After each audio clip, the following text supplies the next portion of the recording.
সাম্প্রতিক সময়ে আরজি করে যে ঘটনাটা ঘটেছে এবং এই মর্মান্তিক ঘটনার পরে সারা রাজ্যের তথা দেশের মানুষ রাস্তায় নেমেছে।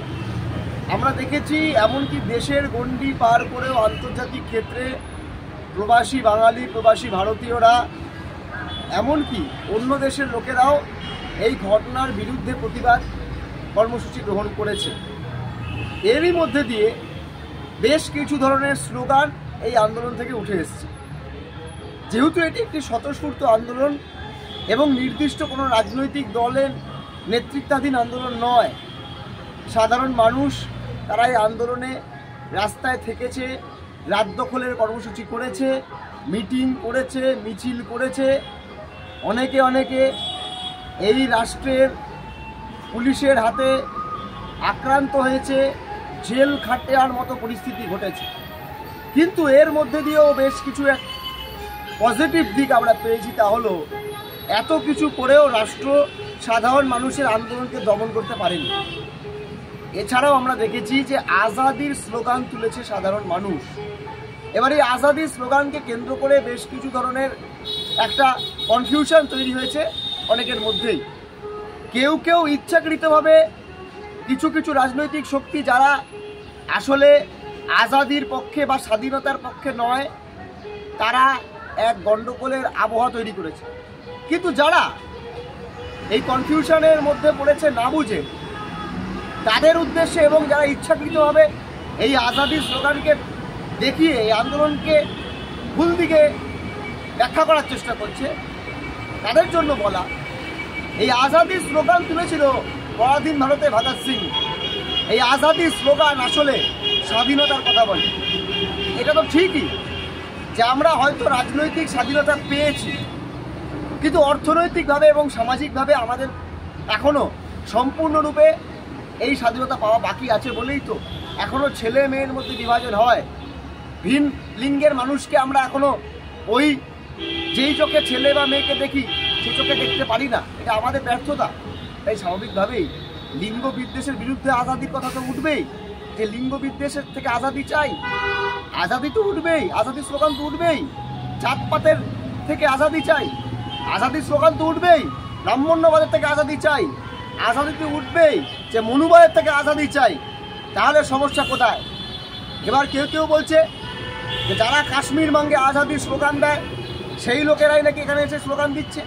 আমার কথা, যারা কাশ্মীরকে ভারতবর্ষ থেকে আলাদা করতে চায় বা ভারতবর্ষের সার্বভৌমত্বে থাকা কোনো অঞ্চলকে ভারতের থেকে আলাদা করতে চায়, আমরা তাদের পক্ষে নই। আমরা ভারতবর্ষের সার্বভৌমত্বকে সম্মান করি, ভারতবর্ষের সার্বভৌমত্বের পক্ষে। আমরা বলতে চাই, যারা ভারত থেকে ভারতের কোনো রাজ্যকে বা কোনো জায়গাকে আলাদা করতে চায় তাদের বিরুদ্ধে বলুন, 100 বার বলুন, কোনো অসুবিধা নেই। কিন্তু কাশ্মীর মাঙ্গে আজাদি বা বাঙ্গাল মাঙ্গে আজাদি বা বিহার মাঙ্গে আজাদি তো অন্য ব্যাখ্যাও থাকতে পারে। যে এখানকার নির্দিষ্টভাবে কাশ্মীরের লোকেরাও মনুবাদের থেকে আজাদি চাইছে, বাংলার লোকেরাও মনুবাদ ব্রাহ্মণ্যবাদের থেকে আজাদি চাইছে, বিহারের লোকেরাও জাতপাত থেকে আজাদি চাইছে, এইও ব্যাখ্যা হতে পারে। আমি আবারও বলছি যে যদি কেউ ভারতবর্ষের থেকে আজাদির কথা বলে, ভারতবর্ষ মানে আমাদের প্রাণের দেশ, ভালোবাসার দেশ, তাহলে তার পক্ষে আমরা নই। কিন্তু ভারতবর্ষের অভ্যন্তরে যেই রাষ্ট্রে ক্ষমতায় যারা রয়েছে তাদের থেকে আজাদি চাওয়াতে কোনো অসুবিধা নেই। কারণ আমরা মনে করি যে ভারতবর্ষে সরকার চালাচ্ছে যারা বা বাংলায় সরকার চালাচ্ছে তারা, তাদের সঙ্গে তো রাজনৈতিক বিরোধ থাকতেই পারে, তাদের পলিসির বিরুদ্ধে তো আমি হতেই পারি। এবং তাদের থেকে আজাদি চাওয়া মানে তো তাদের থেকে মুক্তি চাওয়া, মানে বিকল্প রাজনীতির কথা বলা। কিন্তু এর মানে কখনোই নয় যে ভারতবর্ষ থেকে আজাদি চাওয়া, বাংলার থেকে আজাদি চাওয়া বা অন্য কোনো রাজ্যের লোক তার থেকে আজাদি চাইবে।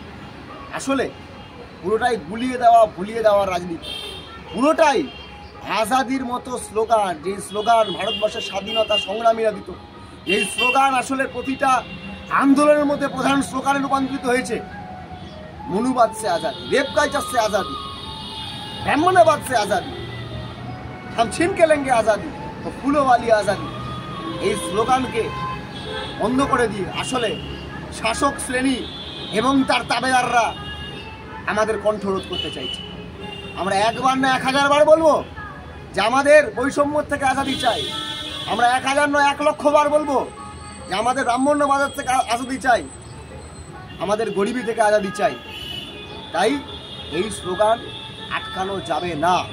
কিন্তু এটাও ঠিক, আমি আবারও বলবো, ভারতবর্ষের পক্ষে আমরা ভারতীয় সংবিধান, ভারতীয় সার্বভৌমত্বকে মাথায় রেখে আমাদের রাজনীতি, আমাদের মতস্য কথা বলি।